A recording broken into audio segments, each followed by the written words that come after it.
எங்களுடைய பாவங்கள் மன்னிக்கப்படுவதற்கு காரணமாக அமையக்கூடிய முக்கியமான 3 அமல்கள் குறித்து நாம் இங்கு பார்க்க போகிறோம்.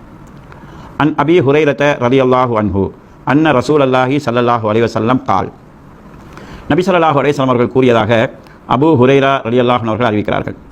அலா அதுல்லுக்கும் அலா மா யம்ஹுல்லாஹு பிஹில் ஹதாயா வ யர்ஃபஉ பிஹித் தரஜாத்.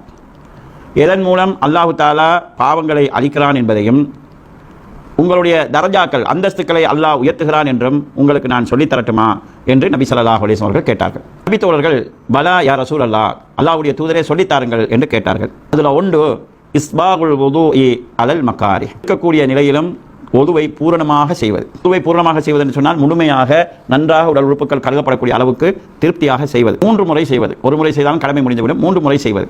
கடினமான குளிர்காலம், தண்ணியை தொடவே அலர்ஜியாக இருக்கிறது, தொடும்போதே கையை இழுக்கக்கூடிய விதத்தில் இருக்கிறது.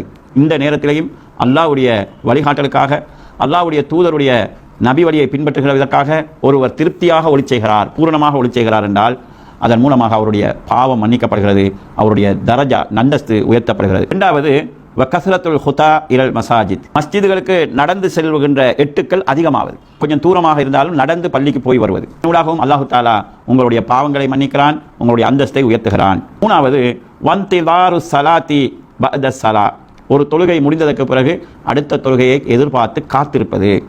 பதாலிக்கும் ரிபாத் என்று ரசூலுல்லாஹி ஸல்லல்லாஹு அலைஹி வஸல்லம் சொன்னார்கள். ரிபாத் என்று சொன்னால் சண்டை நடக்கக்கூடிய ஒரு தேசத்தில், போர் நடக்கக்கூடிய தேசத்தில் எல்லைப்புறங்களில் இருக்கக்கூடிய பாதுகாப்பு பணியில் ஈடுபடுவதை ரிபாத் என்று சொல்லப்படும்.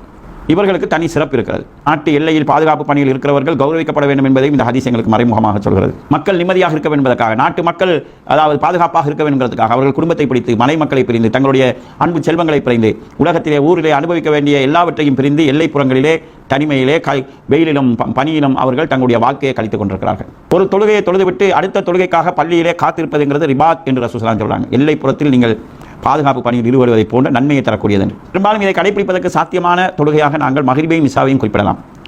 மக்ரிபுக்கும் இசாவுக்கும் இடையிலே இருக்கக்கூடிய நேர வித்தியாசம் 1 மணித்தியாலம். 1 மணி நேரத்தில் இசா தொழுகை வரும் வரைக்கும் பள்ளியிலே தொழுகைக்காக காத்திருப்போம் என்று இருந்தால் எல்லைப்புறத்தில் பாதுகாப்பு பணியில் ஈடுபட்டது போன்று உங்களுக்கு நன்மை கிடைக்கும் என்று இந்த ஹதீஸ் சொல்கிறது. இதனால் பள்ளியிலே நாங்கள் அடுத்த தொழுகை எதிர்பார்த்து காத்திருக்கும் நேரமெல்லாம் மலக்குகள் எங்களுக்காக துஆ செய்கிறார்கள். இதனால் நாங்கள் நன்மையை பெறுகிறோம். பள்ளியில் இருப்பதினால் மன அமைதியை பெறுகிறோம்.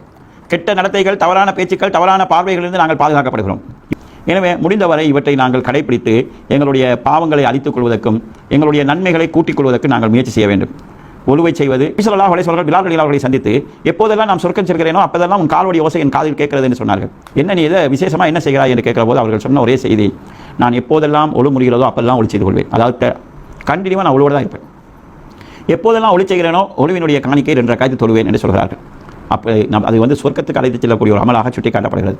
பள்ளிக்கு நடந்து செல்வது ஒவ்வொரு எட்டும் எங்களுக்கு நன்மையை தருகிறது, ஒவ்வொரு எட்டும் எங்களுடைய பாவங்களை அழிக்கிறது. பொழுது விட்டு அடுத்த தொழுகைக்காக காத்திருப்பது என்கிறது அது எங்களுடைய ஆர்வத்தை எடுத்து காட்டுகிறது. எனவே இது போன்ற செயல்களூடாக எங்களுடைய பாவங்களை அழித்து எங்களுடைய அந்தஸ்தை கூட்டிக் கொள்வதற்கு முயற்சி செய்வோம். எல்லாம் வல்ல அல்லாஹ் ஜல்ல ஷானஹு தஆலா அதற்கான வாய்ப்பையும் அதற்கான சந்தர்ப்பத்தையும் எனக்கும் உங்களுக்கு தந்தல்வானாக.